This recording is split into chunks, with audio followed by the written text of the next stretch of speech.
I'm incredibly proud of the resilience and determination of my ancestors. Black history is not just about the past, it's also about understanding the present and building a more equitable future. Reflecting on the people that came before us, what their goals were, what they were trying to accomplish, and then your contribution to that now. If you don't feel like you're really contributing in the way that you should be, then change it. It inspires me to be my best self for the next generation and for people that are looking at me.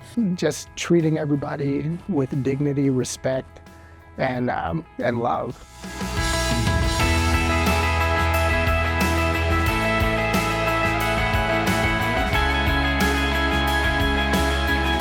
There's 14 of us total. We're all Sedgwick County employees, really varying for departments and tenures, and we tried to get as much perspective as possible on the board.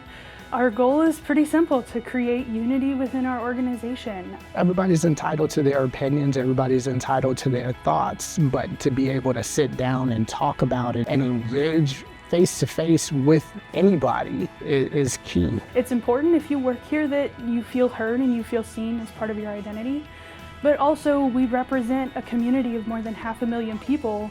Seeing our entire community within our organization gives us an avenue to provide better government service. I see us as a resource for Sedgwick County. We're putting out some information on resources for Black History Month. We put out some videos on Black artists and Black musicians and Black history. I think that's how we become more unified as a people, is to share the different stories from different cultures and how we connect with one another. As a society, as a country, we've come a long way in where we used to be. So I just hope that we continue to stay on that path and continue to unite as a whole.